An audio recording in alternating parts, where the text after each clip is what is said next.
안녕하십니까, 책돌입니다. 오늘 소개해드릴 책은 약해진 심장을 건강하게 만드는 방법입니다. 저자는 고즈미 마사히로, 출판사는 청홍입니다.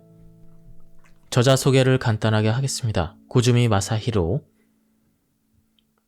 도호쿠 대학 명예교수이다. 의학박사, 일본 심장재활학회 명예회원이다. 그럼 바로 본문을 보도록 하겠습니다. 물론 심장이 파열되면 사람은 죽습니다. 그래서 수많은 환자가 오로지 안정만 취하며 상태가 호전되기를 기다렸습니다. 그러나 결과적으로 근력은 크게 저하되었고 다른 사람의 도움 없이는 걷지 못하는 환자가 속출했습니다. 2달 가까이 안정을 취하라는 지시를 받았으니 무리도 아닙니다. 스포츠에 대입을 해보면 더 쉽게 이해할 수가 있습니다. 심한 부상으로 수술을 받고 잘 끝났지만 완치까지는 아직 시간이 걸리는 상황입니다. 이때 통증이 완전히 사라질 때까지 절대 운동해서는 안 됩니다. 아니면 다친 부위 상태를 의사와 상담하면서 점차 운동량을 늘립니다. 과연 어느 쪽이 회복이 빠를까요? 또 회복 후에 어느 쪽이 더 운동 수행 능력이 높을까요? 정답은 이미 나와 있습니다. 뻔한 답을 묻는다고 생각하겠지만 당시에는 전자가 정답이라고 생각하는 분위기가 압도적이었습니다. 그런데 이후 심장질환 치료에는 안정보다 운동이 더 효과가 높은 것으로 보인다는 과학적 근거가 등장합니다. 이 중에 협심증이 있는 미국의 임업 종사자의 사례가 유달리 인상이 깊게 남아 있었습니다. 집에서 안정을 취하기보다 벌목 작업을 했더니 가슴 통증을 비롯한 협심증이 호전되었다는 것입니다. 그리고 1999년 독일에서 발표된 논문은 안정보다 운동이 효과적이다라는 분위기를 한층 더 고조시킵니다. 일찍이 안정이 중요시되던 만성 신부전 환자를 대상으로 운동을 하지 않는 집단과 주 2회에서 3회 운동을 하는 집단으로 나눠서 3년 후의 생존율을 조사했습니다. 그 결과 주 2회에서 3회 운동을 하는 집단의 환자가 운동을 하지 않는 집단의 환자보다 2배 이상 높은 생존율을 보였습니다. 현재 심장질환의 기조는 안정을 취하면 오히려 수명이 줄어든다입니다. 그럼에도 안정을 취해야 좋을 것 같다는 구시대적인 사고방식은 여전히 뿌리 깊게 남아 있습니다. 심장에 대한 올바른 지식을 습득하면 누구나 수명을 늘릴 수가 있습니다. 이 책에서 부디 그 방법을 알아내시길 바랍니다. 또 하나 덧붙이자면 심장 재활 요소 중 하나인 운동은 심장 질환이 없는 사람에게도 그 효과가 발휘되어 장수로 이어진다는 사실이 증명되었습니다. B라는 환자의 진단명은 협심증이었습니다. 비지땀을 쏟은 이유는 협심증으로 관상동맥이 좁아졌기 때문이었습니다. 관상동맥에 스텐트를 삽입하는 시술을 받았습니다. 수술은 잘 끝났지만 얼마 안가 또다시 나빠졌습니다. B는 1년 남짓한 기간 동안 3번 연속으로 시술과 수술을 받게 된 것입니다. 증상이 더 심해지지 않게 건강을 유지하겠다고 다짐한 B는 관상동맥 우회수를 받은 뒤 심장 재활을 시작하게 되었습니다. B가 실시한 재활은 스트레칭, 걷기, 계단 오르기 같은 운동 중심 치료였습니다. 식사 치료도 함께 했습니다. 염분 섭취량을 줄이고 단백질은 주로 생선을 섭취했으며 채소도 많이 먹고 몸에 좋다는 들깨 기름을 사용하는 등 식습관을 바꾸고 꾸준히 재활에 임했습니다. 그러자 협심증과 심근경색으로 인한 심장 발작은 한 번도 일어나지 않았습니다. 그야말로 심장 재활에 성과가 드러나는 순간이었습니다. B가 여러 차례 수술을 받았듯 협심증과 심근경색은 재발률이 높습니다. 재수술 확률을 0%로 만드는 것은 굉장히 어렵습니다. 하지만 심장 재활을 통해 이 확률을 낮추는 것은 가능합니다. 수술 후에 어떻게 대처하는가에 따라 심장 질환이 발병하기 전보다 더 생기 있고 건강하게 지낼 수가 있습니다. 심장 재활은 장소와 시간에 구애받지 않고 누구나 할 수 있는 간단한 운동이지만 장수와 수명 연장에 대한 과학적 근거를 가장 많이 보유하고 있습니다. 심장질환 발병 또는 수술 당일로부터 1, 2주까지를 급성기라고 합니다. 이 기간에만 심장 재활을 한 환자와 회복기, 그리고 5개월 이후에 유지기 때까지 꾸준히 심장 재활을 실천한 환자는 재발률과 남은 수명에서 분명한 차이를 보인다고 연구를 통해 밝혀졌습니다. 심장 재활의 가장 큰 매력은 재활 중에서도 제일 앞서 있는 재활이라는 점입니다. 지금 시작해도 늦지 않습니다. 이번 장에서는 심장 재활의 구체적인 방법을 살펴봅니다. 1. 힘차게 걷는 것, 즉 유산소 운동입니다. 2. 쉬운 스쿼트, 근력 운동입니다. 3. 천천히 한 발로 서 있기. 이것은 균형 감각과 골강도를 올려줍니다. 모두 집에서 할 수 있는 간단한 운동입니다. 이 세 가지를 하나의 루틴으로 매일 꾸준히 해보세요. 운동 강도는 스스로 정합니다. 심장 재활의 운동 치료는 운동 강도와 그 효과가 비례하지 않습니다. 이를테면 호흡 재활에서는 조금 강한 부하를 주어 숨이 찰 정도의 운동을 권하고 있습니다. 그런데 심장 재활에서는 숨이 차는 증상을 위험 신호로 보고 있습니다. 운동 부하는 숨이 차기 직전 단계에서 멈춰야 한다는 것이 가장 큰 차이점입니다. 다음은 맥박입니다. 호흡 재활에서는 맥박에 제한을 두지 않지만 심장 재활에서는 안정기에 플러스 30, 베타 차단제를 사용할 시에는 플러스 20 정도를 상한선으로 설정해 운동 강도를 조절하면 됩니다. 맥박수와 심장 박동수는 부정맥이 있지 않는 한 같으므로 맥박을 알면 심박이 어떤 상태인지도 알 수가 있습니다. 단순히 운동만 하는 게 아니라 자신의 심박수를 관찰하는 것이 중요합니다. 운동을 당장 중지해야 되는 증상, 가슴 통증, 호흡곤란, 두통, 구토, 멀미, 어지러움, 식은땀 등의 증상이 있는 경우, 운동 중 또는 운동 후에 심박수가 전날보다 분당 10회 이상 증가한 경우, 운동 중에 두근거림, 빈맥, 서맥, 실신 등 부정맥 증상이 있는 경우, 운동을 하지 않을 때도 부정맥이 늘어난 경우, 심장 재활법에서 가장 중요한 것은 단연코 유산소 운동입니다. 이쯤에서 퀴즈 하나를 내겠습니다. 가장 좋은 유산소 운동은 무엇일까요? 조깅, 사이클링, 수영, 요가, 생활체조 등등. 사실 이 중에 정답은 없습니다. 정답은 맥 빠질 정도로 쉽습니다. 바로 걷기입니다. 그렇습니다. 걷기를 이길 유산소 운동은 이 세상에 없습니다. 그냥 걸으면 됩니다라고 했지만 사실 두 가지 주의사항이 있습니다. 첫째, 걷는 시간 30분을 따로 두지 않습니다. 매일 터벅터벅 걷는 시간 중 30분에 해당하는 3000보 정도를 중강도 운동, 즉 이제 설명할 힘차게 걷기로 대신합니다. 둘째, 30분을 연속해서 걷지 않아도 됩니다. 5분과 10분, 조금씩 쪼개어도 되니 하루에 총 30분을 채워보세요. 개인차가 상당히 커서 일률적으로 말하기는 어렵지만 사람이 30분 동안 걷는 걸음수는 약 3000보입니다.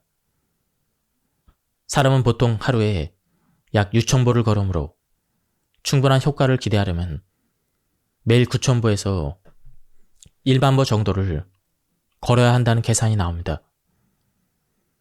하지만 매일 1만보 이상은 여간해서 쉬운 일이 아닙니다. 무릎이 아플 수도 있고 걷는다는 행위 자체에 질려서 꾸준히 하기가 힘듭니다. 루틴으로 하기 어려운 측면이 있다는 것을 부정할 수 없습니다. 그러나 매일 마트에서 장을 보고 산책하는 시간을 힘차게 걷기 시간으로 대체한다면 그리 어려운 일이 아닙니다. 또 갑자기 최선을 다해 많이 걷는 것은 다리와 허리가 불안정한 사람에게 힘든 일입니다. 이때는 우선 만보기로 자신이 걷는 속도와 걸음수를 측정한 뒤에 운동 시간도 5분부터 시작하는 등 자신만의 계획을 세워보세요. 우선은 운동 치료로서 힘차게 걷기를 시작해보세요. 운동량이 부족한 현대인은 이 사실만 유념해도 착실하게 수명을 늘릴 수가 있습니다. 다음은 올바른 걷기 자세입니다. 정면을 보고 시선은 조금 멀리 둔다. 가볍게 주먹을 쥐고 팔을 앞뒤로 크게 흔든다. 가슴을 편다. 등을 곧게 세운다. 무릎을 편다. 뒤꿈치로 착지하고 발끝으로 내딛는다. 보폭은 최대한 넓게 한다. 숨이 차면 안 된다. 하루에 90분 이상 걷지 않도록 한다. 다음은 스쿼트입니다. 허벅지의 근력 향상이 장수의 선순환을 낳는다. 근육 운동으로는 허벅지를 위주로 다리 근육이나 뼈를 단련하면 효과가 좋습니다. 이때는 호흡이 멈추지 않도록 주의해야 합니다. 호흡은 매우 중요하니 계속해서 의식해야 합니다. 이제 소개하는 쉬운 스쿼트도 어디까지나 유산소 운동 중 하나로 실천하면 됩니다. 여러분은 앉거나 일어서는 것이 힘들다고 느낀 적이 있습니까? 사실 우리 몸의 근육 중 60에서 70%는 하반신 근육이 차지합니다. 특히 허벅지에는 다양한 일상 동작에 관련된 대퇴사두근, 햄스트링 같은 아주 큰 근육들이 모여 있습니다. 일어서고 걷는 기본 동작을 지탱할 뿐 아니라 기초 대사와 최대 산소 섭취량 증가, 관절 보호라는 관점에서도 허벅지 근력 향상을 권장할 수가 있습니다.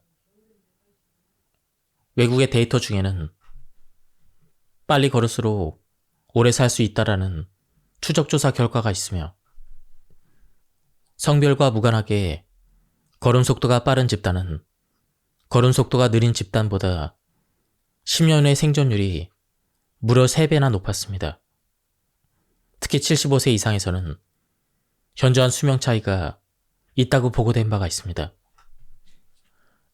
허리와 다리가 튼튼해지면 양질의 걷기가 가능해지고 지방 연소가 촉진돼 살이 잘 찌지 않습니다.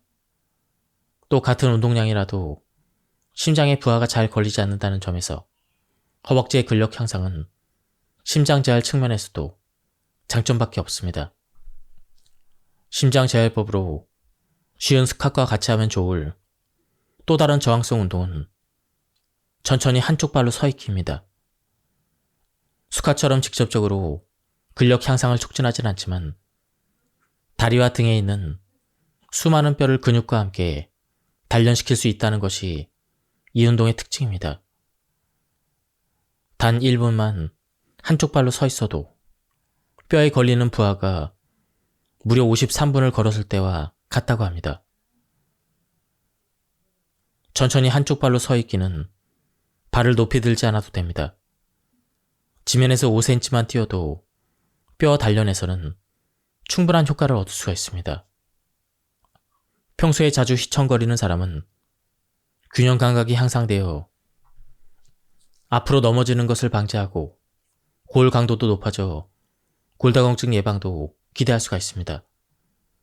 골밀도의 감소는 칼슘 부족, 여성 호르몬 분비량 감소뿐 아니라 노화에 따른 식사량이나 운동량 감소라는 생활 습관의 변화에도 원인이 있습니다. 즉, 걷기나 스쿼트 같은 운동을 안전하게 하기 위해서라도 한쪽 발로 서 있기는 심장재활법에서는 없어서는 안 될 운동입니다. 간단하게 정리하면 힘차게 걷기는 지구력을, 쉬운 스쿼트는 근력을, 천천히 한쪽 발로 서 있기는 균형 감각과 골강도를 단련시켜줍니다. 스쿼트와 한쪽 발로 서 있기는 아침과 점심, 저녁 이렇게 3번을 목표로 다른 일을 하면서 해도 좋습니다. 그러니 매일 샤워를 하고 화장실에 가는 것처럼 루틴으로 만들어 보세요. 심장재활법은 평생 할 수 있다는데 의의가 있습니다. 그러므로 자신만의 속도로 아주 조금씩 운동량을 늘려가면 됩니다. 밥을 먹거나 일하려고 자리에 앉기 전 의자를 이용해 스쿼트를 하거나 하루에 3끼를 먹는다는 구실로 양치질을 하면서 한쪽 발로 서 있는 등 어떤 형태로든 일상에 접목하면 뜻밖의 행운이 찾아올 것입니다. 참고로 저는 전화통화를 하면서 심장재활법을 합니다. 덕분에 지금은 습관이 되어 하루도 빠지지 않고 있습니다. 다만 강조하고 싶은 것은 빈도와 시간입니다. 우선은 운동하는 습관을 만드세요. 갑자기 강도 높은 운동을 할 필요는 없습니다. 급격한 부하를 주는 운동은 오히려 심장에도 해롭습니다. 체력이 자신 있는 30대, 40대에도 학생일 때와 같은 마음으로 운동을 해서는 안 됩니다. 당신이 생각하는 것 이상으로 신체는 약해져 있습니다. 힘차게 걷기 운동을 할 때도 처음부터 30분을 다 채웠다며 의욕을 앞세울 게 아니라 내 앞에 걷고 있는 사람을 앞지르기 전까지는 운동 치료인 것에 유념하며 올바른 자세로 걷겠다라는 마치 게임을 즐기는 마음으로 시작하는 방법도 있습니다. 단 숨이 차지 않게 걸어야 합니다. 이 전제를 반드시 기억하세요. 오래 앉아있을수록 심장질환 위험은 커집니다. 자전거로 출퇴근한다. 최대한 계단을 이용한다. 지하철에서는 서서 간다 등과 같은 건강을 위한 습관은 다른 건강 서적에서도 자주 볼 수 있습니다. 이를 심장재활법에 대입해보면 자전거는 유산소 운동, 계단은 다리 근력 강화, 지하철에서 서서 가기는 균형 감각 향상에 해당합니다. 요즘은 코로나 영향까지 더해져 일할 때도, 놀 때도 집에서 시간을 보내는 사람이 이전보다 많아졌습니다. 필연적으로 컴퓨터나 텔레비전 앞에 있는 시간도 길어졌습니다. 그런데 사실 앉아있는 시간의 길이와 심장질환 발병률 사이에는 연관성이 있습니다. 이 앉아있는 시간이 길어질수록 부정적인 영향을 미칩니다. 세탁과 청소, 장보기 등 일상생활에서 부지런히 신체를 움직일 기회는 얼마든지 있습니다. 운동 부하의 관점에서 보면 생활 속의 일상생활도 심장 재활을 돕는 보조 활동으로서 유용하기 때문에 의식적으로 몸을 움직일 것을 권장합니다.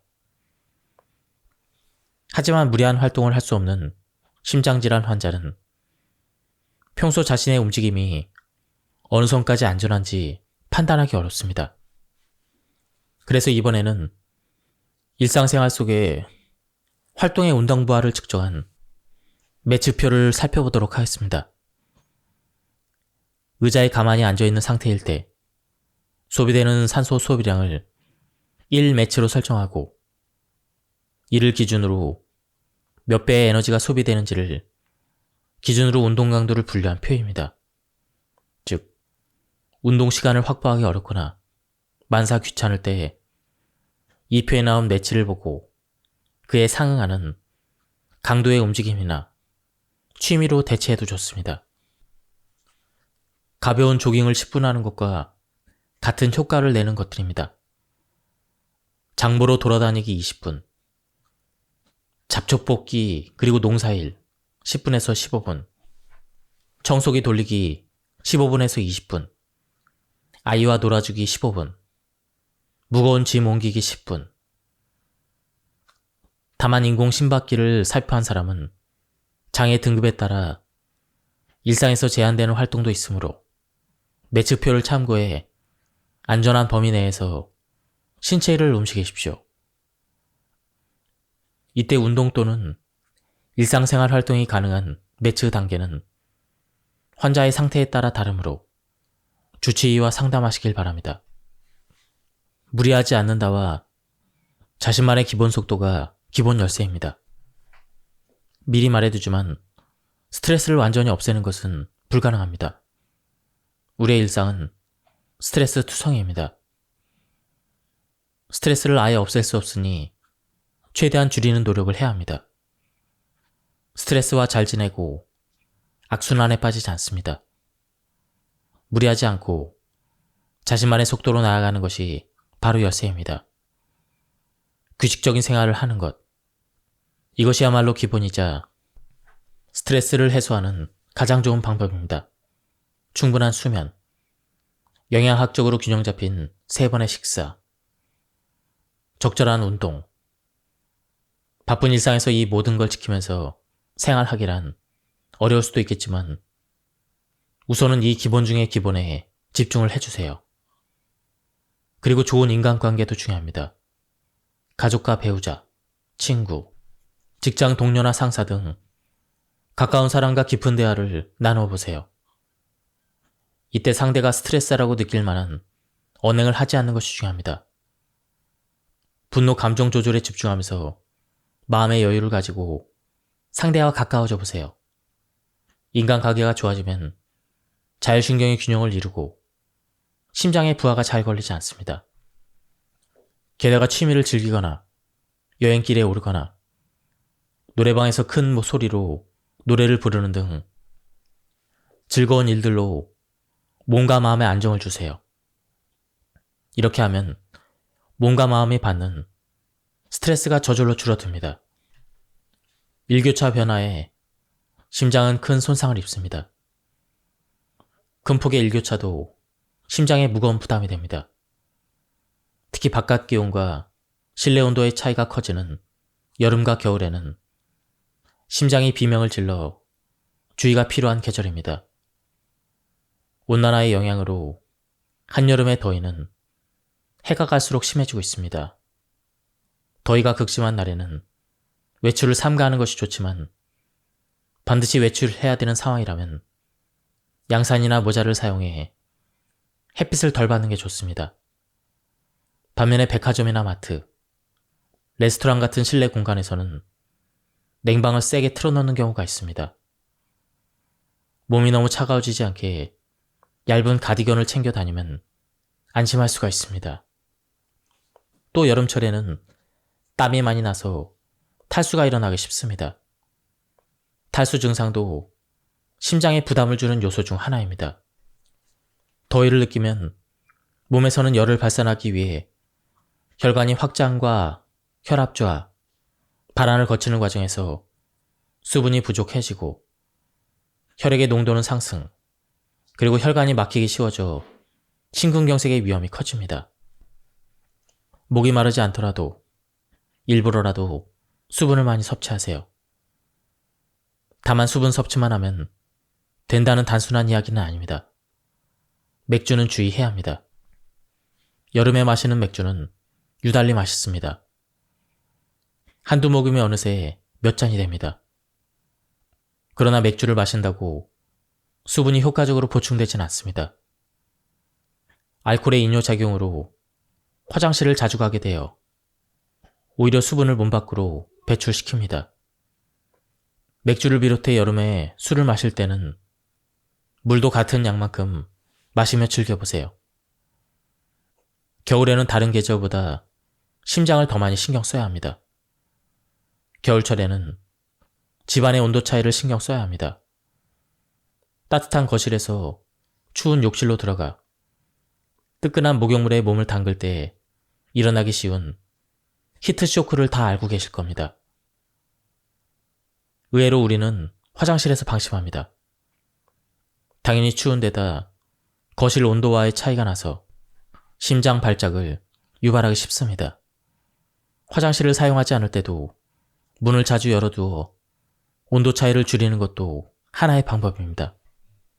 그리고 겨울은 여름보다 급성 심근경색 발병률이 가장 높은 계절입니다. 그 이유는 추위에 노출되면 혈압이 상승해서 심근이 해야 될 일이 많아지고 관상 혈류가 저하되고 그리고 호흡기 감염을 동반하는 심근 허열 악화 등이 강하게 유발되기 때문입니다. 겨울에는 급성 심근경색을 조심해야 된다는 것을 단번에 알 수가 있습니다. 또 급성 심근경색뿐 아니라 허혈성 심장질환으로 인한 사망, 심근경색 발병, 병원 밖에서 발생한 심정지, 관상동맥질환 등으로 인한 돌연사 등 겨울에는 심장질환과 관련해 수많은 위험이 증가하는 경향이 있으므로 여느 때보다 심장을 더 신경 쓰면서 생활해야 합니다. 저는 평소에 고추기름이나 고추를 일부러 많이 넣습니다. 음식을 맵게 만들어 빨리 먹을 수 없도록 말이죠. 고추기름이나 고추를 많이 써도 건강에 괜찮을까? 걱정할 수도 있지만 사실 장점밖에 없습니다. 고추를 비롯해 향신료에 들어있는 캡사이신에는 음식물이 후두나 기관으로 잘못 들어가는 것을 막아주는 효과가 있습니다. 식사를 천천히 하면 혈당이 잘 오르지 않을 뿐더러 음식물이 잘못 들어가 염증과 질병을 일으키는 경우도 예방할 수가 있습니다. 정크푸드는 건강 악화의 결정체, 적정 칼로리 못지않게 당질과 지방, 염분 섭취에도 신경을 써야 합니다. 당질은 탄수화물에 많이 들어있습니다. 밥이나 빵, 면류 등은 당질 덩어리입니다. 단맛이 나는 빵은 그렇지 않아도 당질 덩어리인데 여기다 설탕까지 들어있으니 되도록 먹지 말아야 합니다. 당질이 많은 음식을 계속 먹으면 혈당치가 상승해 동맥경화로 이어집니다. 그러다 결국 뇌경색이나 심근경색 같은 중증 혈관 질환이 발병합니다. 지방은 튀긴 음식, 디저트, 과자, 아이스크림 등에 많습니다. 특히 주의해야 될 음식은 몸에 나쁜 영향을 끼치는 트랜스 지방이나 포화 지방이 들어가 있는 마가린이나 쇼트닝입니다. 이런 것들을 많이 섭취하면 심장 질환 등의 발병 위험이 커집니다. 염분은 면류의 국물이나 절인 반찬 등에 많습니다. 평상시에도 많은 양의 염분을 섭취하는 습관이 있다면 고혈압이 되거나 심장 질환을 일으키니 좋을 게 하나도 없습니다. 성인 1일 평균 염분 섭취량은 10에서 11g이지만 심장관리 차원에서는 6g 미만으로 줄일 것을 권장하고 있습니다. 염분을 과다 섭취하고 있다는 것을 알아차렸다면 당장 식생활을 바꾸려는 노력을 시작해야 합니다. 올바른 식사 치료와 뒤에서 설명할 운동 치료를 적절히 조합하면 건강 수명은 반드시 드러납니다. 다른 선택지는 없습니다. 이것이 최종 결론입니다.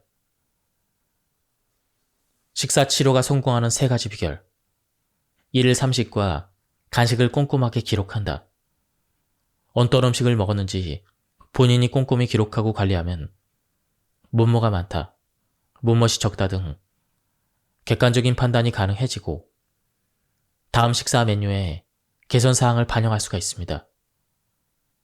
스마트폰 카메라로 찍어서 기록해보세요. 기상 후와 취침 전에 몸무게를 측정한다. 매일 같은 시간에 체중과 체지방률을 기록하는 습관을 만들어 보세요. 혈압까지 같이 측정하면 아주 완벽합니다. 이 기록을 점검하면 올바르게 먹고 있는지를 알 수가 있습니다. 몸무게에 변화가 없다면 개선해야 될 점을 찾아냅니다. 급격한 감량은 하지 않는다. 비만을 해결하려면 꾸준함이 필요합니다. 급격한 체중 감량은 요요 현상을 일으키기 쉽습니다. 1개월에 1에서 2kg을 감량하는 목표로 천천히 진행해보세요. 식사 치료의 중요성을 이해했다면 이제는 어떤 음식을 먹어야 할지를 구체적으로 살펴봅시다. 심장질환 관리를 최우선으로 둘 때 가장 권장되는 음식은 식이섬유가 풍부한 식품입니다. 풍부한 식이섬유 섭취는 장내에서 변의 양을 늘리고 배변을 촉진할 뿐 아니라 당질의 억제, 콜레스테롤이나 중성지방 감소에도 도움이 됩니다. 식이섬유가 풍부한 식품은 배가 부풀어 포만감을 얻기 쉽다는 큰 장점이 있습니다.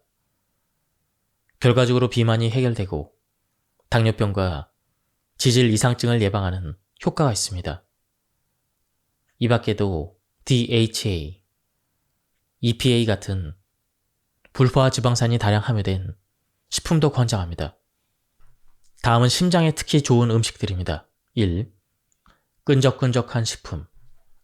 신선초, 순채, 말라바 시금치 등 끈적끈적한 채소는 물에 잘 녹는 수용성 식이섬유가 풍부해서 식후의 혈당치 상승을 억제합니다. 이 끈적이는 특성 때문에 위장에서의 이동 속도가 느리고 공복감이 잘 느껴지지 않아 과식을 막는 장점도 있습니다. 다만 토란이나 참마 등 덩이 줄기세포는 당질이 많으니 주의해야 합니다. 채소 이외에도 대두 제품인 낫또, 팽이버섯이나 목이버섯 등의 버섯류, 꼬시래기나 미역귀 등의 해조류도 좋습니다. 채소를 섭취했을 때와 같은 효과를 기대할 수가 있습니다. 다음은 청어입니다. 고등어와 정어리에 대표되는 청어에는 EPA와 DHA가 다량 함유되어 있습니다. 효과는 앞에서 설명한 그대로입니다. 동맥경화나 고혈압을 예방하고 중성지방의 상승도 억제하니 적극적으로 섭취해야 합니다. 세 번째는 붉은 육류인 돼지고기입니다. 비타민 B1은 혈액 속의 당을 에너지로 변환할 때 필요한 비타민입니다. 즉 혈당치를 상승을 억제하는 효과가 있습니다. 비만을 예방하고 피로감을 줄이려면 많이 섭취해야 합니다. 비타민 B1이 많이 들어있는 대표적인 식품은 붉은 육류인 돼지고기입니다. 그 중에서 안심은 지방이 적고 칼로리를 억제해 특히 권장하고 있습니다. 비타민 B1의 흡수율을 높이는 황화알리 성분이 많은 양파나 마늘, 부추 등의 채소와 함께 먹으면 효과가 더욱 높아집니다. 네 번째는 견과류입니다. 아몬드를 비롯한 견과류는 칼로리는 높지만 염분 배출을 돕고 혈압을 낮추는 효과가 있는 칼륨, 나트륨, 마그네슘 같은 미네랄이 많습니다. 과잉 섭취는 금물이지만 적당히 매일 먹으면 분명 건강에 이롭습니다. 또한 칼륨이 풍부한 식품에는 아보카도, 나토 등이 있고 칼슘이 풍부한 식품에는 우유와 와인 등이 있습니다. 그리고 마그네슘이 풍부한 식품에는 두부와 김을 꼽을 수가 있습니다. 견과류뿐만 아니라 대두 제품, 유제품, 청어, 해조류 같은 여러 다양한 식품도 건강에 이롭습니다. 다음은 심장이 건강한 사람의 식사법입니다. 1.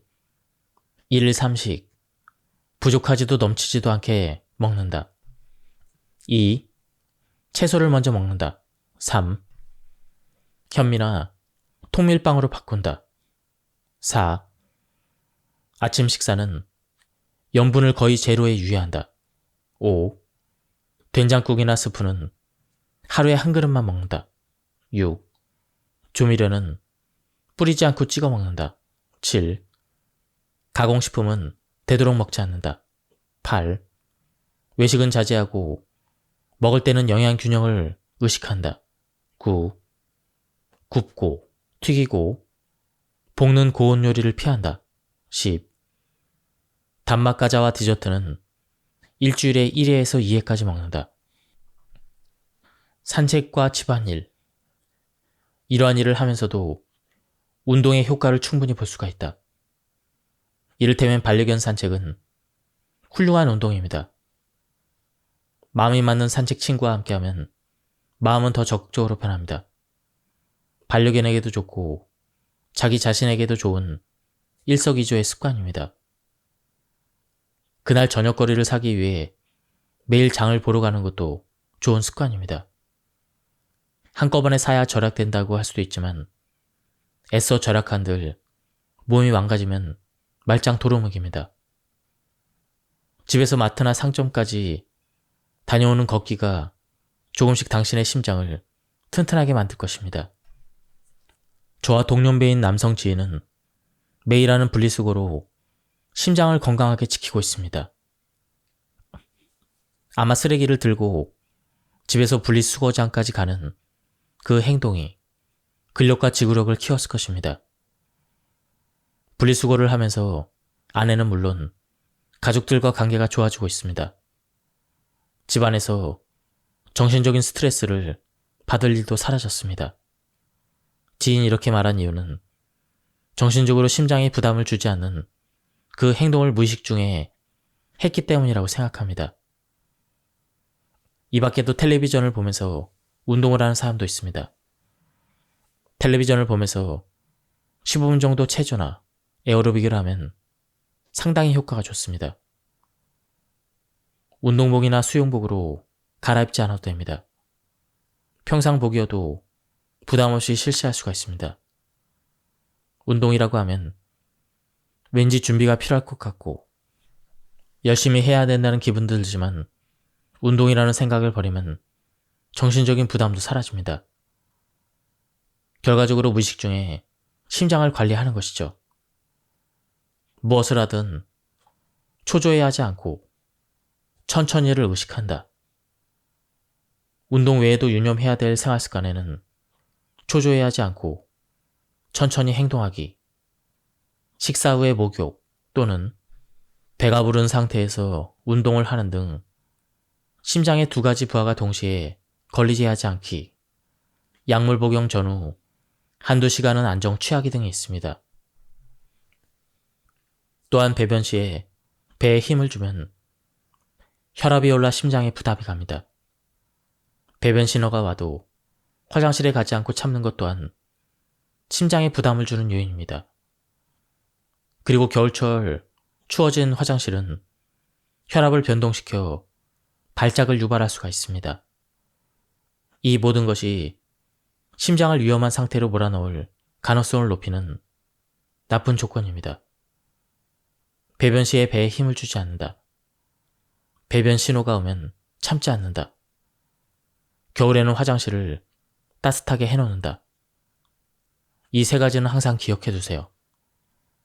또 미리 계획을 세워 자신만의 속도로 행동하기, 무거운 짐을 들지 않기, 되도록 운전하지 않기도 심장을 돌보는 행위이자 실제로 심장이 건강한 사람들이 가진 공통점입니다. 사소해 보여도 쌓이고 쌓여 건강하게 오래 살 수 있는 비결이 됩니다. 제가 추천하는 유산소 운동 베스트 5는 옆에 그린 것 같습니다. 먼저 걷기, 그 다음 수중 걷기, 자전거 타기, 맨몸 체조, 마지막으로 사교 댄스입니다. 이 중 심장 질환이 걱정되는 사람에게 가장 추천하는 운동은 바로 걷기입니다. 장소와 시간에 구애받지 않고 가벼운 마음으로 시작할 수 있다는 큰 장점이 있습니다. 운동 시간과 강도도 직접 조절할 수 있다는 그러한 점도 매력적입니다. 걸을 때는 보폭을 넓히는 데 집중하세요. 그러면 자연스럽게 등이 곧게 펴지고 팔을 크게 흔들게 됩니다. 걷는 속도는 숨이 조금 차는 정도가 좋습니다. 운동하는 습관이 없던 사람은 우선 10분부터 시작해보세요.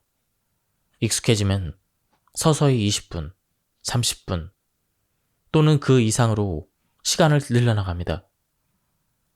대화가 힘들 만큼 숨이 차거나 걷기가 끝난 다음 헉헉 소리가 나올 정도로 호흡이 거칠어졌다면 약간 무리한 경우입니다.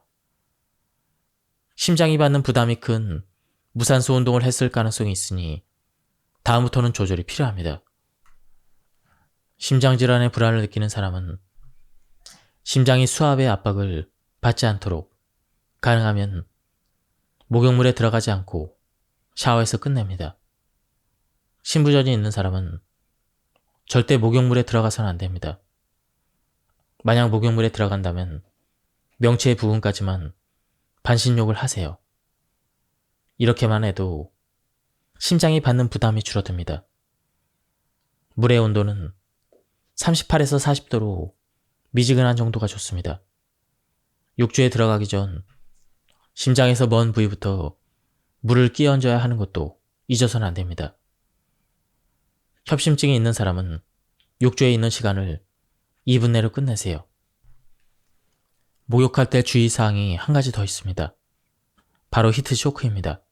히트쇼크란 기온 변화로 인해 혈압이 급격하게 요동치면서 심장질환이나 혈관질환이 발생하는 것을 말합니다.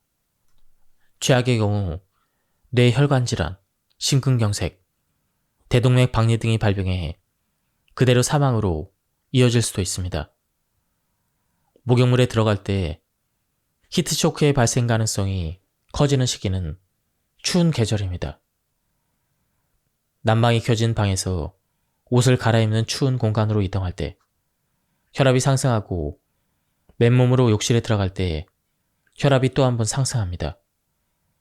그리고 목욕물에 들어가면 몸이 순식간에 따뜻해지면서 혈압이 급격하게 떨어집니다. 바로 이때 히트쇼크가 일어납니다. 고령자, 고혈압인 사람, 비만의 위험이 있는 사람은 특히 주의가 필요하므로 만반의 대책을 세워야 합니다. 반드시 지켜야 될 4가지 사항은 1번, 옷 갈아입는 공간과 욕실 안을 따뜻하게 해놓는다. 2번, 목욕물의 온도를 40도 이하로 설정한다. 3번, 욕조에 오래 앉아있지 않는다. 4번, 욕조에서 천천히 나오기입니다. 히트쇼크는 발생만 해도 생명에 지장을 줍니다. 지금까지 이 책에 대한 리뷰를 모두 마쳤습니다. 제가 발췌에 요약해서 설명드렸기 때문에 맥락이 많이 끊겼습니다. 한번 책을 구해서 읽어보실 것을 추천드립니다. 여기서 리뷰를 마치도록 하겠습니다. 감사합니다. 안녕하십니까, 책돌이입니다. 오늘 소개해드릴 책은 약해진 심장을 건강하게 만드는 방법입니다. 저자는 고즈미 마사히로, 출판사는 청홍입니다. 저자 소개를 간단하게 하겠습니다. 고즈미 마사히로, 도쿠대학 명예교수이다. 의학박사, 일본 심장재활학회 명예회원이다. 그럼 바로 본문을 보도록 하겠습니다. 물론 심장이 파열되면 사람은 죽습니다. 그래서 수많은 환자가 오로지 안정만 취하며 상태가 호전되기를 기다렸습니다. 그러나 결과적으로 근력은 크게 저하되었고 다른 사람의 도움 없이는 걷지 못하는 환자가 속출했습니다. 2달 가까이 안정을 취하라는 지시를 받았으니 무리도 아닙니다. 스포츠에 대입을 해보면 더 쉽게 이해할 수가 있습니다. 심한 부상으로 수술을 받고 잘 끝났지만 완치까지는 아직 시간이 걸리는 상황입니다. 이때 통증이 완전히 사라질 때까지 절대 운동해서는 안 됩니다. 아니면 다친 부위 상태를 의사와 상담하면서 점차 운동량을 늘립니다. 과연 어느 쪽이 회복이 빠를까요? 또 회복 후에 어느 쪽이 더 운동 수행 능력이 높을까요? 정답은 이미 나와 있습니다. 뻔한 답을 묻는다고 생각하겠지만 당시에는 전자가 정답이라고 생각하는 분위기가 압도적이었습니다. 그런데 이후 심장질환 치료에는 안정보다 운동이 더 효과가 높은 것으로 보인다는 과학적 근거가 등장합니다. 이 중에 협심증이 있는 미국의 임업 종사자의 사례가 유달리 인상이 깊게 남아 있었습니다. 집에서 안정을 취하기보다 벌목 작업을 했더니 가슴 통증을 비롯한 협심증이 호전되었다는 것입니다. 그리고 1999년 독일에서 발표된 논문은 안정보다 운동이 효과적이다라는 분위기를 한층 더 고조시킵니다. 일찍이 안정이 중요시되던 만성 신부전 환자를 대상으로 운동을 하지 않는 집단과 주 2회에서 3회 운동을 하는 집단으로 나눠서 3년 후의 생존율을 조사했습니다. 그 결과 주 2회에서 3회 운동을 하는 집단의 환자가 운동을 하지 않는 집단의 환자보다 2배 이상 높은 생존율을 보였습니다. 현재 심장질환의 기조는 안정을 취하면 오히려 수명이 줄어든다입니다.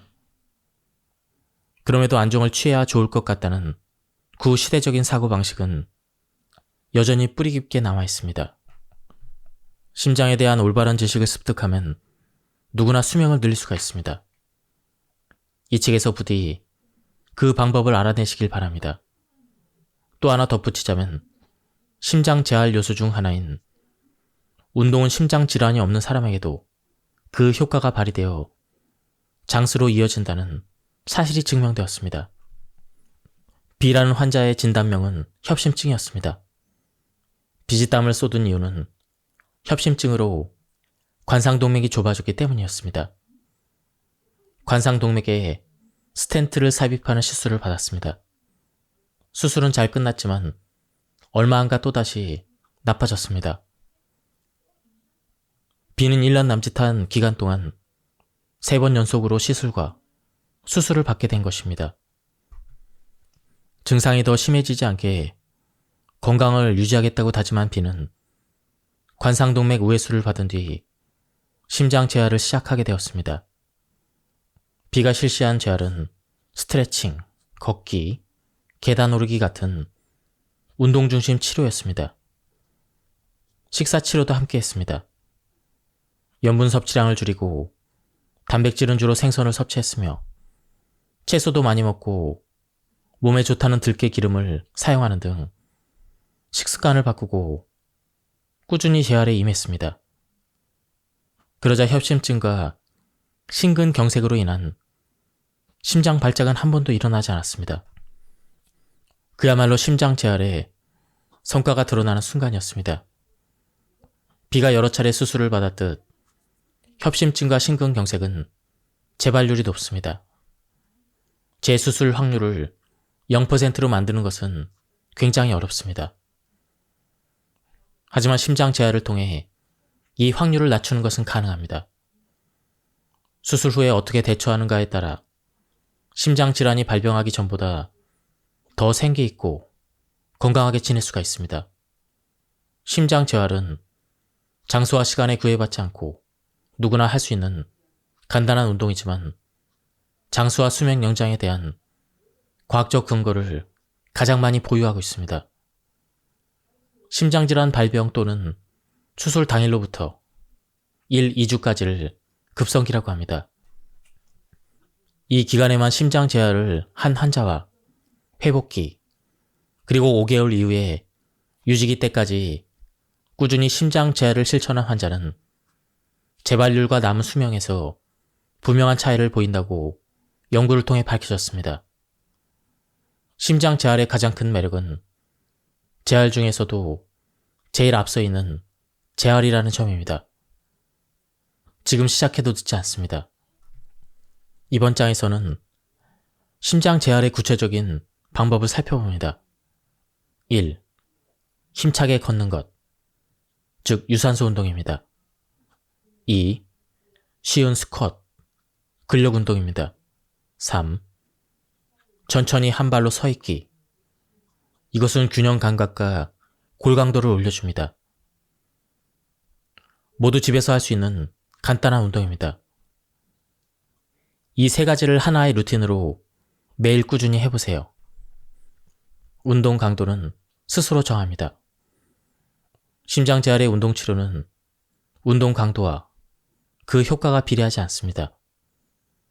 이를테면 호흡 재활에서는 조금 강한 부하를 주어 숨이 찰 정도의 운동을 권하고 있습니다. 그런데 심장 재활에서는 숨이 차는 증상을 위험 신호로 보고 있습니다. 운동 부하는 숨이 차기 직전 단계에서 멈춰야 한다는 것이 가장 큰 차이점입니다. 다음은 맥박입니다. 호흡 재활에서는 맥박에 제한을 두지 않지만 심장 재활에서는 안정기에 플러스 30, 베타 차단제를 사용할 시에는 플러스 20 정도를 상한선으로 설정해 운동 강도를 조절하면 됩니다. 맥박수와 심장 박동수는 부정맥이 있지 않는 한 같으므로 맥박을 알면 심박이 어떤 상태인지도 알 수가 있습니다. 단순히 운동만 하는 게 아니라 자신의 심박수를 관찰하는 것이 중요합니다. 운동을 당장 중지해야 되는 증상, 가슴 통증, 호흡곤란, 두통, 구토, 멀미, 어지러움, 식은땀 등의 증상이 있는 경우, 운동 중 또는 운동 후에 심박수가 전날보다 분당 10회 이상 증가한 경우, 운동 중에 두근거림, 빈맥, 서맥, 실신 등 부정맥 증상이 있는 경우, 운동을 하지 않을 때도 부정맥이 늘어난 경우, 심장 재활법에서 가장 중요한 것은 단연코 유산소 운동입니다. 이쯤에서 퀴즈 하나를 내겠습니다. 가장 좋은 유산소 운동은 무엇일까요? 조깅, 사이클링, 수영, 요가, 생활체조 등등. 사실 이 중에 정답은 없습니다. 정답은 맥 빠질 정도로 쉽습니다. 바로 걷기입니다. 그렇습니다. 걷기를 이길 유산소 운동은 이 세상에 없습니다. 그냥 걸으면 됩니다라고 했지만 사실 두 가지 주의사항이 있습니다. 첫째, 걷는 시간 30분을 따로 두지 않습니다. 매일 터벅터벅 걷는 시간 중 30분에 해당하는 3,000보 정도를 중강도 운동, 즉 이제 설명할 힘차게 걷기로 대신합니다. 둘째, 30분을 연속해서 걷지 않아도 됩니다. 5분과 10분, 조금씩 쪼개어도 되니 하루에 총 30분을 채워보세요. 개인차가 상당히 커서 일률적으로 말하기는 어렵지만 사람이 30분 동안 걷는 걸음수는 약 3,000보입니다. 사람은 보통 하루에 약 6,000보를 걸으므로 충분한 효과를 기대하려면 매일 9,000보에서 1만보 정도를 걸어야 한다는 계산이 나옵니다. 하지만 매일 1만보 이상은 여간해서 쉬운 일이 아닙니다. 무릎이 아플 수도 있고 걷는다는 행위 자체에 질려서 꾸준히 하기가 힘듭니다. 루틴으로 하기 어려운 측면이 있다는 것을 부정할 수 없습니다. 그러나 매일 마트에서 장을 보고 산책하는 시간을 힘차게 걷기 시간으로 대체한다면 그리 어려운 일이 아닙니다. 또 갑자기 최선을 다해 많이 걷는 것은 다리와 허리가 불안정한 사람에게 힘든 일입니다. 이때는 우선 만보기로 자신이 걷는 속도와 걸음수를 측정한 뒤에 운동 시간도 5분부터 시작하는 등 자신만의 계획을 세워보세요. 우선은 운동 치료로서 힘차게 걷기를 시작해보세요. 운동량이 부족한 현대인은 이 사실만 유념해도 착실하게 수명을 늘릴 수가 있습니다. 다음은 올바른 걷기 자세입니다. 정면을 보고 시선은 조금 멀리 둔다. 가볍게 주먹을 쥐고 팔을 앞뒤로 크게 흔든다. 가슴을 편다. 등을 곧게 세운다. 무릎을 편다. 뒤꿈치로 착지하고 발끝으로 내딛는다. 보폭은 최대한 넓게 한다. 숨이 차면 안 된다. 하루에 90분 이상 걷지 않도록 한다. 다음은 스쿼트입니다. 허벅지의 근력 향상이 장수의 선순환을 낳는다. 근육 운동으로는 허벅지를 위주로 다리 근육이나 뼈를 단련하면 효과가 좋습니다. 이때는 호흡이 멈추지 않도록 주의해야 합니다. 호흡은 매우 중요하니 계속해서 의식해야 합니다. 이제 소개하는 쉬운 스쿼트도 어디까지나 유산소 운동 중 하나로 실천하면 됩니다. 여러분은 앉거나 일어서는 것이 힘들다고 느낀 적이 있습니까? 사실 우리 몸의 근육 중 60에서 70%는 하반신 근육이 차지합니다. 특히 허벅지에는 다양한 일상 동작에 관련된 대퇴사두근, 햄스트링 같은 아주 큰 근육들이 모여 있습니다. 일어서고 걷는 기본 동작을 지탱할 뿐 아니라 기초 대사와 최대 산소 섭취량 증가, 관절 보호라는 관점에서도 허벅지 근력 향상을 권장할 수가 있습니다. 외국의 데이터 중에는 빨리 걸을수록 오래 살 수 있다라는 추적조사 결과가 있으며 성별과 무관하게 걸음 속도가 빠른 집단은 걸음 속도가 느린 집단보다 10년 의 생존율이 무려 3배나 높았습니다. 특히 75세 이상에서는 현저한 수명 차이가 있다고 보고된 바가 있습니다. 허리와 다리가 튼튼해지면 양질의 걷기가 가능해지고 지방 연소가 촉진돼 살이 잘 찌지 않습니다. 또 같은 운동량이라도 심장의 부하가 잘 걸리지 않는다는 점에서 허벅지의 근력 향상은 심장 제할 측면에서도 장점밖에 없습니다. 심장 제할법으로 쉬운 스쿼트와 같이 하면 좋을 또 다른 저항성 운동은 천천히 한쪽 발로 서 있기입니다. 스쿼트처럼 직접적으로 근력 향상을 촉진하진 않지만 다리와 등에 있는 수많은 뼈를 근육과 함께 단련시킬 수 있다는 것이 이 운동의 특징입니다. 단 1분만 한쪽 발로 서 있어도 뼈에 걸리는 부하가 무려 53분을 걸었을 때와 같다고 합니다. 천천히 한쪽 발로 서 있기는 발을 높이 들지 않아도 됩니다. 지면에서 5cm만 뛰어도 뼈 단련에서는 충분한 효과를 얻을 수가 있습니다. 평소에 자주 휘청거리는 사람은 균형 감각이 향상되어 앞으로 넘어지는 것을 방지하고 골 강도도 높아져 골다공증 예방도 기대할 수가 있습니다.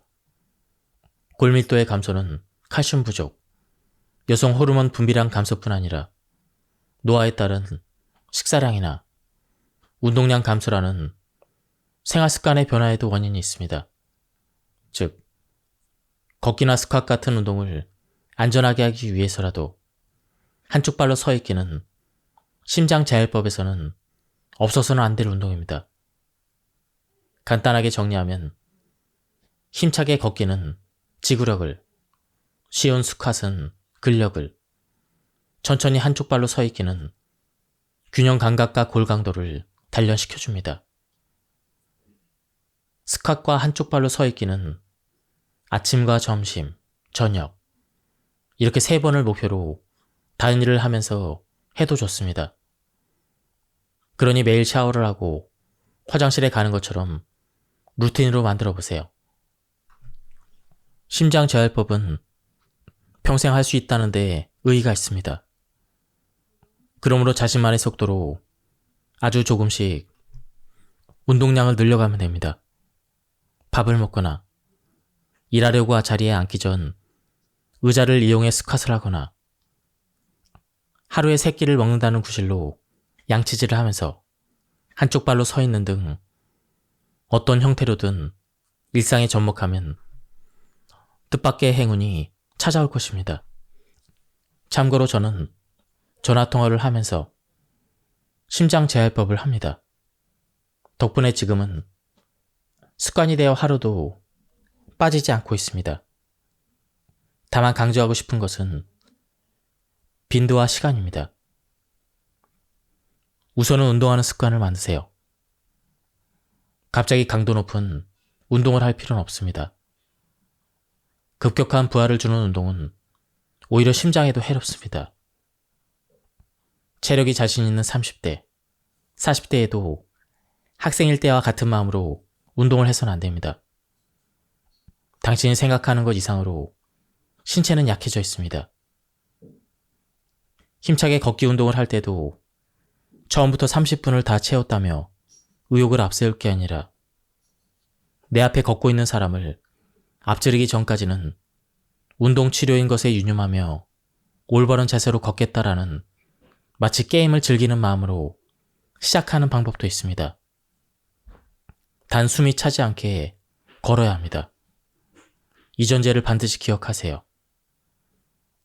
오래 앉아있을수록 심장질환 위험은 커집니다. 자전거로 출퇴근한다. 최대한 계단을 이용한다. 지하철에서는 서서 간다 등과 같은 건강을 위한 습관은 다른 건강 서적에서도 자주 볼 수 있습니다. 이를 심장재활법에 대입해보면 자전거는 유산소 운동, 계단은 다리 근력 강화, 지하철에서 서서 가기는 균형 감각 향상에 해당합니다. 요즘은 코로나 영향까지 더해져 일할 때도, 놀 때도 집에서 시간을 보내는 사람이 이전보다 많아졌습니다. 필연적으로 컴퓨터나 텔레비전 앞에 있는 시간도 길어졌습니다.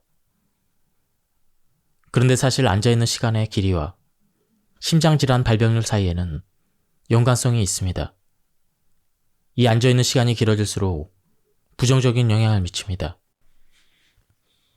세탁과 청소, 장보기 등 일상생활에서 부지런히 신체를 움직일 기회는 얼마든지 있습니다. 운동 부하의 관점에서 보면 생활 속의 일상생활도 심장 재활을 돕는 보조 활동으로서 유용하기 때문에 의식적으로 몸을 움직일 것을 권장합니다. 하지만 무리한 활동을 할 수 없는 심장질환 환자는 평소 자신의 움직임이 어느 선까지 안전한지 판단하기 어렵습니다. 그래서 이번에는 일상생활 속에 활동의 운동 부하를 측정한 매츠표를 살펴보도록 하겠습니다. 의자에 가만히 앉아있는 상태일 때 소비되는 산소 소비량을 1매츠로 설정하고 이를 기준으로 몇 배의 에너지가 소비되는지를 기준으로 운동 강도를 분류한 표입니다.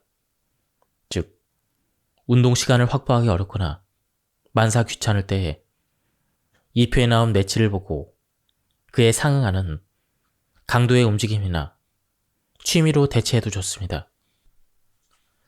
가벼운 조깅을 10분 하는 것과 같은 효과를 내는 것들입니다. 장보러 돌아다니기 20분, 잡초 뽑기 그리고 농사일 10분에서 15분, 청소기 돌리기 15분에서 20분, 아이와 놀아주기 15분, 무거운 짐 옮기기 10분. 다만 인공 심박기를 살포한 사람은 장애 등급에 따라 일상에서 제한되는 활동도 있으므로 매측표를 참고해 안전한 범위 내에서 신체를 움직이십시오. 이때 운동 또는 일상생활 활동이 가능한 매츠 단계는 환자의 상태에 따라 다르므로 주치의와 상담하시길 바랍니다. 무리하지 않는다와 자신만의 기본 속도가 기본 열쇠입니다. 미리 말해두지만 스트레스를 완전히 없애는 것은 불가능합니다. 우리의 일상은 스트레스 투성이입니다. 스트레스를 아예 없앨 수 없으니 최대한 줄이는 노력을 해야 합니다. 스트레스와 잘 지내고 악순환에 빠지지 않습니다. 무리하지 않고 자신만의 속도로 나아가는 것이 바로 열쇠입니다. 규칙적인 생활을 하는 것, 이것이야말로 기본이자 스트레스를 해소하는 가장 좋은 방법입니다. 충분한 수면, 영양학적으로 균형 잡힌 3번의 식사, 적절한 운동. 바쁜 일상에서 이 모든 걸 지키면서 생활하기란 어려울 수도 있겠지만 우선은 이 기본 중의 기본에 집중을 해주세요. 그리고 좋은 인간관계도 중요합니다. 가족과 배우자, 친구, 직장 동료나 상사 등 가까운 사람과 깊은 대화를 나눠보세요. 이때 상대가 스트레스라고 느낄 만한 언행을 하지 않는 것이 중요합니다. 분노 감정 조절에 집중하면서 마음의 여유를 가지고 상대와 가까워져 보세요. 인간관계가 좋아지면 자율신경의 균형을 이루고 심장에 부하가 잘 걸리지 않습니다. 게다가 취미를 즐기거나 여행길에 오르거나 노래방에서 큰 소리로 노래를 부르는 등 즐거운 일들로 몸과 마음에 안정을 주세요. 이렇게 하면 몸과 마음이 받는 스트레스가 저절로 줄어듭니다. 일교차 변화에 심장은 큰 손상을 입습니다. 큰 폭의 일교차도 심장에 무거운 부담이 됩니다. 특히 바깥 기온과 실내 온도의 차이가 커지는 여름과 겨울에는 심장이 비명을 질러 주의가 필요한 계절입니다. 온난화의 영향으로 한여름의 더위는 해가 갈수록 심해지고 있습니다. 더위가 극심한 날에는 외출을 삼가하는 것이 좋지만 반드시 외출해야 되는 상황이라면 양산이나 모자를 사용해 햇빛을 덜 받는 게 좋습니다. 반면에 백화점이나 마트, 레스토랑 같은 실내 공간에서는 냉방을 세게 틀어놓는 경우가 있습니다. 몸이 너무 차가워지지 않게 얇은 가디건을 챙겨 다니면 안심할 수가 있습니다. 또 여름철에는 땀이 많이 나서 탈수가 일어나기 쉽습니다. 탈수 증상도 심장에 부담을 주는 요소 중 하나입니다. 더위를 느끼면 몸에서는 열을 발산하기 위해 혈관이 확장과 혈압좌, 발안을 거치는 과정에서 수분이 부족해지고 혈액의 농도는 상승, 그리고 혈관이 막히기 쉬워져 심근경색의 위험이 커집니다.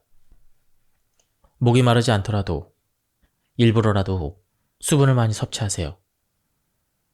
다만 수분 섭취만 하면 된다는 단순한 이야기는 아닙니다. 맥주는 주의해야 합니다. 여름에 마시는 맥주는 유달리 맛있습니다. 한두 모금이 어느새 몇 잔이 됩니다. 그러나 맥주를 마신다고 수분이 효과적으로 보충되진 않습니다. 알코올의 이뇨작용으로 화장실을 자주 가게 되어 오히려 수분을 몸 밖으로 배출시킵니다. 맥주를 비롯해 여름에 술을 마실 때는 물도 같은 양만큼 마시며 즐겨보세요. 겨울에는 다른 계절보다 심장을 더 많이 신경 써야 합니다. 겨울철에는 집안의 온도 차이를 신경 써야 합니다. 따뜻한 거실에서 추운 욕실로 들어가 뜨끈한 목욕물에 몸을 담글 때 일어나기 쉬운 히트쇼크를 다 알고 계실 겁니다. 의외로 우리는 화장실에서 방심합니다. 당연히 추운 데다 거실 온도와의 차이가 나서 심장 발작을 유발하기 쉽습니다. 화장실을 사용하지 않을 때도 문을 자주 열어두어 온도 차이를 줄이는 것도 하나의 방법입니다. 그리고 겨울은 여름보다 급성 심근경색 발병률이 가장 높은 계절입니다. 그 이유는 추위에 노출되면 혈압이 상승해서 심근이 해야 될 일이 많아지고 관상 혈류가 저하되고 그리고 호흡기 감염을 동반하는 심근 허열 악화 등이 강하게 유발되기 때문입니다. 겨울에는 급성 심근경색을 조심해야 된다는 것을 단번에 알 수가 있습니다. 또 급성 심근경색뿐 아니라 허혈성 심장질환으로 인한 사망, 심근경색 발병, 병원 밖에서 발생한 심정지, 관상동맥 질환 등으로 인한 돌연사 등 겨울에는 심장질환과 관련해 수많은 위험이 증가하는 경향이 있으므로 여느 때보다 심장을 더 신경 쓰면서 생활해야 합니다. 저는 평소에 고추기름이나 고추를 일부러 많이 넣습니다. 음식을 맵게 만들어 빨리 먹을 수 없도록 말이죠. 고추기름이나 고추를 많이 써도 건강에 괜찮을까?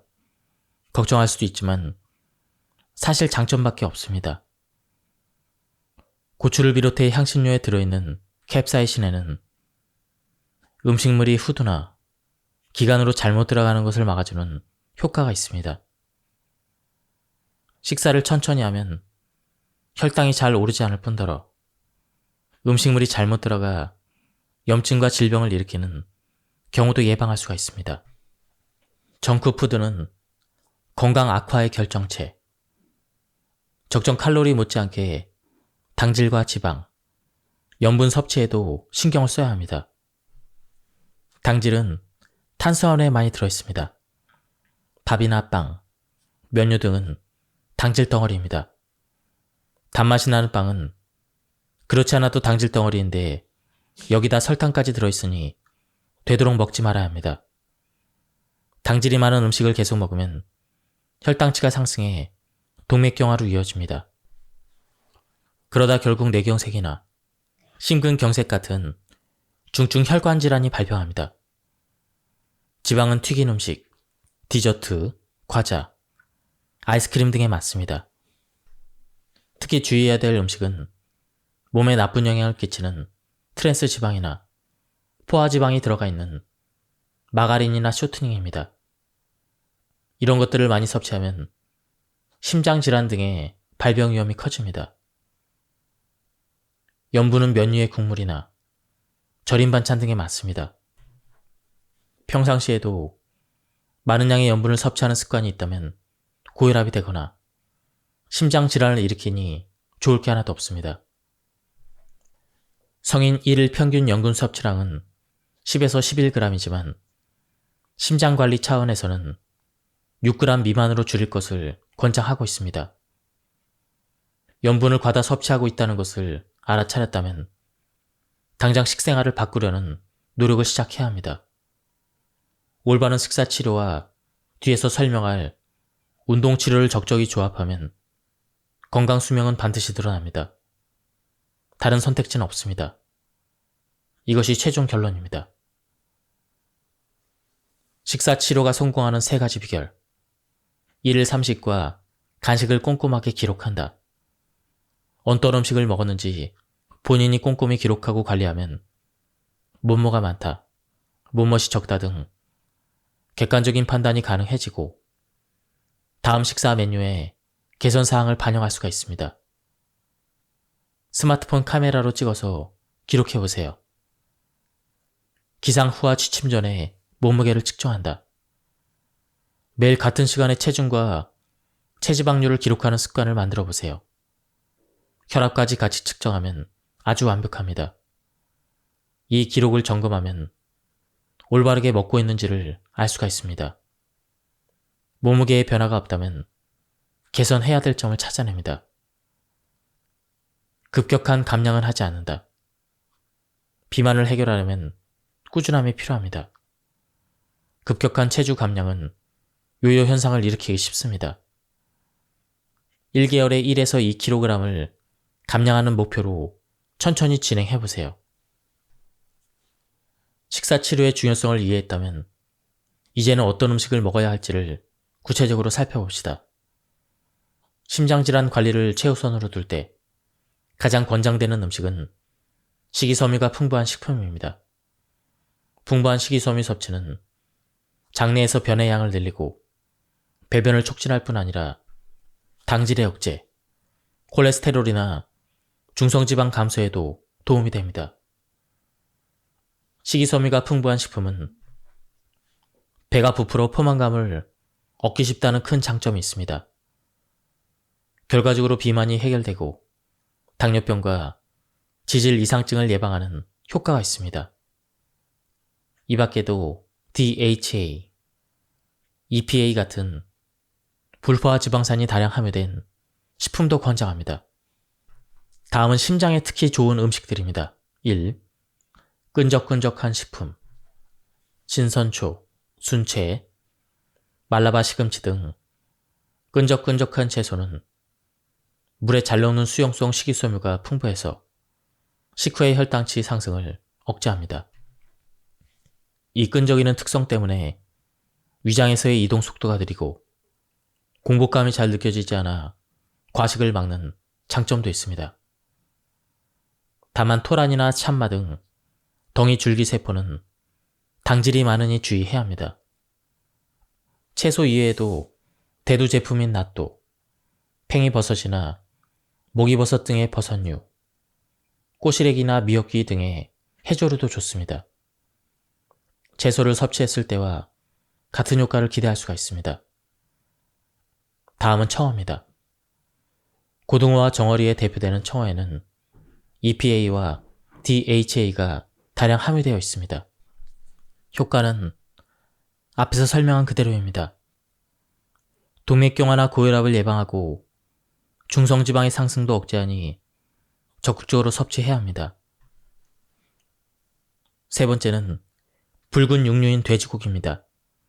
비타민 B1은 혈액 속의 당을 에너지로 변환할 때 필요한 비타민입니다. 즉 혈당치를 상승을 억제하는 효과가 있습니다. 비만을 예방하고 피로감을 줄이려면 많이 섭취해야 합니다. 비타민 B1이 많이 들어있는 대표적인 식품은 붉은 육류인 돼지고기입니다. 그 중에서 안심은 지방이 적고 칼로리를 억제해 특히 권장하고 있습니다. 비타민 B1의 흡수율을 높이는 황화알리 성분이 많은 양파나 마늘, 부추 등의 채소와 함께 먹으면 효과가 더욱 높아집니다. 네 번째는 견과류입니다. 아몬드를 비롯한 견과류는 칼로리는 높지만 염분 배출을 돕고 혈압을 낮추는 효과가 있는 칼륨, 나트륨, 마그네슘 같은 미네랄이 많습니다.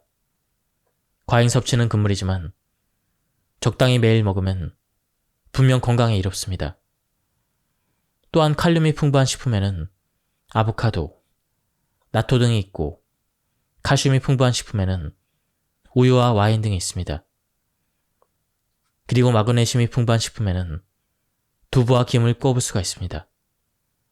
견과류뿐만 아니라 대두 제품, 유제품, 청어, 해조류 같은 여러 다양한 식품도 건강에 이롭습니다. 다음은 심장이 건강한 사람의 식사법입니다. 1. 1일 3식, 부족하지도 넘치지도 않게 먹는다.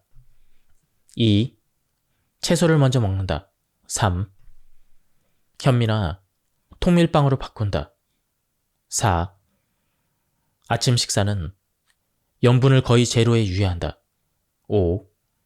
된장국이나 스프는 하루에 한 그릇만 먹는다. 6. 조미료는 뿌리지 않고 찍어 먹는다. 7. 가공식품은 되도록 먹지 않는다. 8. 외식은 자제하고 먹을 때는 영양 균형을 의식한다. 9. 굽고, 튀기고, 볶는 고온 요리를 피한다. 10. 단맛 과자와 디저트는 일주일에 1회에서 2회까지 먹는다. 산책과 집안일. 이러한 일을 하면서도 운동의 효과를 충분히 볼 수가 있다. 이를테면 반려견 산책은 훌륭한 운동입니다.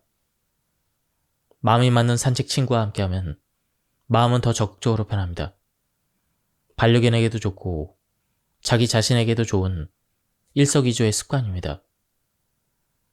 그날 저녁거리를 사기 위해 매일 장을 보러 가는 것도 좋은 습관입니다. 한꺼번에 사야 절약된다고 할 수도 있지만 애써 절약한들 몸이 망가지면 말짱 도루묵입니다. 집에서 마트나 상점까지 다녀오는 걷기가 조금씩 당신의 심장을 튼튼하게 만들 것입니다. 저와 동년배인 남성 지인은 매일 하는 분리수거로 심장을 건강하게 지키고 있습니다. 아마 쓰레기를 들고 집에서 분리수거장까지 가는 그 행동이 근력과 지구력을 키웠을 것입니다. 분리수거를 하면서 아내는 물론 가족들과 관계가 좋아지고 있습니다. 집안에서 정신적인 스트레스를 받을 일도 사라졌습니다. 지인이 이렇게 말한 이유는 정신적으로 심장에 부담을 주지 않는 그 행동을 무의식 중에 했기 때문이라고 생각합니다. 이 밖에도 텔레비전을 보면서 운동을 하는 사람도 있습니다. 텔레비전을 보면서 15분 정도 체조나 에어로빅을 하면 상당히 효과가 좋습니다. 운동복이나 수영복으로 갈아입지 않아도 됩니다. 평상복이어도 부담 없이 실시할 수가 있습니다. 운동이라고 하면 왠지 준비가 필요할 것 같고 열심히 해야 된다는 기분 들지만 운동이라는 생각을 버리면 정신적인 부담도 사라집니다. 결과적으로 무의식 중에 심장을 관리하는 것이죠. 무엇을 하든 초조해하지 않고 천천히를 의식한다.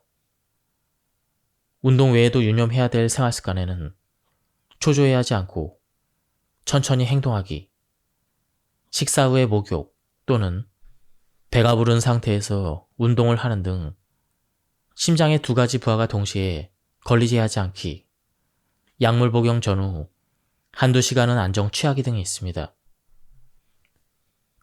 또한 배변 시에 배에 힘을 주면 혈압이 올라 심장에 부담이 갑니다. 배변 신호가 와도 화장실에 가지 않고 참는 것 또한 심장에 부담을 주는 요인입니다. 그리고 겨울철 추워진 화장실은 혈압을 변동시켜 발작을 유발할 수가 있습니다. 이 모든 것이 심장을 위험한 상태로 몰아넣을 가능성을 높이는 나쁜 조건입니다. 배변 시에 배에 힘을 주지 않는다. 배변 신호가 오면 참지 않는다. 겨울에는 화장실을 따뜻하게 해놓는다. 이 세 가지는 항상 기억해 두세요. 또 미리 계획을 세워 자신만의 속도로 행동하기, 무거운 짐을 들지 않기, 되도록 운전하지 않기도 심장을 돌보는 행위이자 실제로 심장이 건강한 사람들이 가진 공통점입니다. 사소해 보여도 쌓이고 쌓여 건강하게 오래 살 수 있는 비결이 됩니다. 제가 추천하는 유산소 운동 베스트 5는 옆에 그림과 같습니다. 먼저 걷기, 그 다음 수중 걷기, 자전거 타기, 맨몸 체조, 마지막으로 사교 댄스입니다. 이 중 심장질환이 걱정되는 사람에게 가장 추천하는 운동은 바로 걷기입니다. 장소와 시간에 구애받지 않고 가벼운 마음으로 시작할 수 있다는 큰 장점이 있습니다. 운동 시간과 강도도 직접 조절할 수 있다는 그러한 점도 매력적입니다. 걸을 때는 보폭을 넓히는 데 집중하세요. 그러면 자연스럽게 등이 곧게 펴지고 팔을 크게 흔들게 됩니다. 걷는 속도는 숨이 조금 차는 정도가 좋습니다. 운동하는 습관이 없던 사람은 우선 10분부터 시작해보세요. 익숙해지면 서서히 20분, 30분 또는 그 이상으로 시간을 늘려나갑니다. 대화가 힘들 만큼 숨이 차거나 걷기가 끝난 다음 헉헉 소리가 나올 정도로 호흡이 거칠어졌다면 약간 무리한 경우입니다. 심장이 받는 부담이 큰 무산소 운동을 했을 가능성이 있으니 다음부터는 조절이 필요합니다. 심장질환의 불안을 느끼는 사람은 심장이 수압의 압박을 받지 않도록 가능하면 목욕물에 들어가지 않고 샤워해서 끝냅니다. 신부전이 있는 사람은 절대 목욕물에 들어가서는 안 됩니다. 만약 목욕물에 들어간다면 명치의 부분까지만 반신욕을 하세요. 이렇게만 해도 심장이 받는 부담이 줄어듭니다. 물의 온도는 38에서 40도로 미지근한 정도가 좋습니다. 욕조에 들어가기 전 심장에서 먼 부위부터 물을 끼얹어야 하는 것도 잊어서는 안 됩니다. 협심증이 있는 사람은 욕조에 있는 시간을 2분 내로 끝내세요. 목욕할 때 주의사항이 한 가지 더 있습니다. 바로 히트쇼크입니다. 히트쇼크란 기온 변화로 인해 혈압이 급격하게 요동치면서 심장질환이나 혈관질환이 발생하는 것을 말합니다.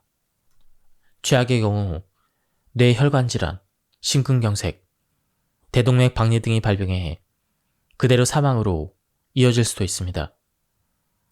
목욕물에 들어갈 때 히트쇼크의 발생 가능성이 커지는 시기는 추운 계절입니다.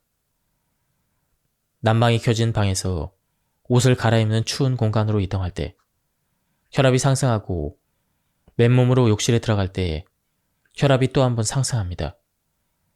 그리고 목욕물에 들어가면 몸이 순식간에 따뜻해지면서 혈압이 급격하게 떨어집니다. 바로 이때 히트쇼크가 일어납니다.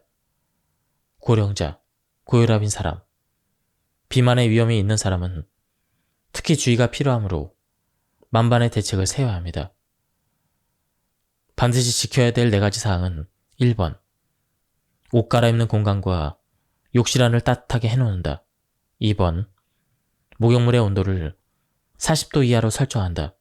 3번, 욕조에 오래 앉아있지 않는다. 4번, 욕조에서 천천히 나오기입니다. 히트쇼크는 발생만 해도 생명에 지장을 줍니다. 지금까지 이 책에 대한 리뷰를 모두 마쳤습니다.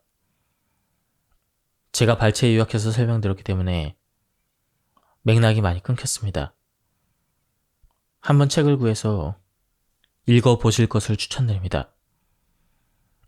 여기서 리뷰를 마치도록 하겠습니다. 감사합니다.